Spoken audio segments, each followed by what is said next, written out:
Hello. I want to talk about a particular way we are all wired to love. We're all programmed to love. In fact, it's very much tied into our survival, that our need to survive, the mandate to survive, isn't about survival of the fittest.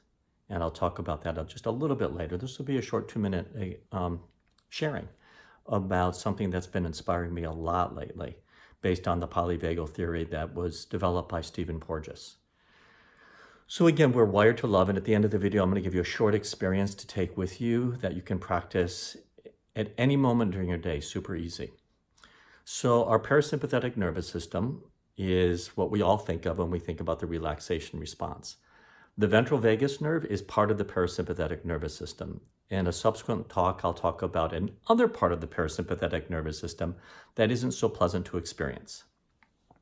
But the ventral vagus nerve is our doorway to connection with others that feel satisfying, nurturing, soulful, and rich and safe.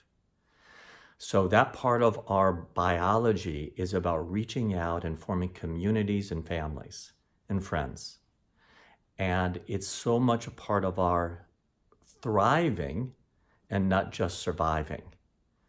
So to work in concert with that part of our nervous system means that it's important for us to simply value that that's part of who we are. We're looking to connect in a meaningful way, not just social interactions that are superficial, but soulful, not social, soulful interactions that are nourishing and rich and satisfying. We can feel that certainly with other people. Part of human nature is to have kindness and love. It is programmed inside of us. The ventral vagus nerve is that gateway that awakens or that expresses that inborn instinct. So certainly through connections with others, but you can also experience through the creations of others. In other words, through the beautiful expression of human nature through the arts. That's another way to awaken the ventral vagus nerve. Music that touches you, moves you, speaks to your heart and soul. Works of art, visual art, drawings, paintings, dance performances. The expressions of our human nature can touch us deeply and actually activate the ventral vagus nerve. Not only human nature, but the nature of the earth around us. When we go out in the natural surroundings and are moved by the environments that are around us, that satisfies and awakens the ventral vagus nerve.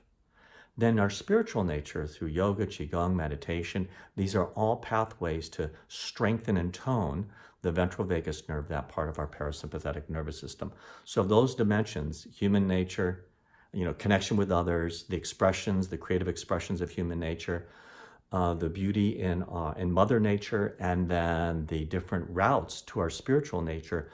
Each one of us has an abundance of ways to strengthen or tone our parasympathetic nervous system that you already do.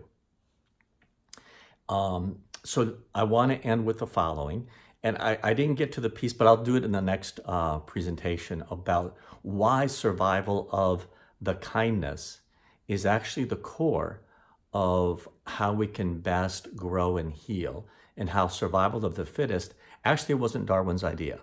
We'll talk about that in the next one, but here's the takeaway. Place your hand on your heart. Take a moment, just feel that contact, hand to heart. Imagine the flesh in front of the heart, in front of the sternum, softening and melting. Softening and melting. And even the flesh of your hand becomes softer. As if the fluid flesh in your hand touches the fluid flesh deep inside the core of your body and your heart. We're over 60 or 70% by weight water, so connect to the fluid hand, the fluid flesh, and the fluid heart. Let your heart feel held and touched and supported and safe. You can keep your hand here as long as you'd like. As this presentation ends, you can continue your connection to your heart in this moment and throughout your day.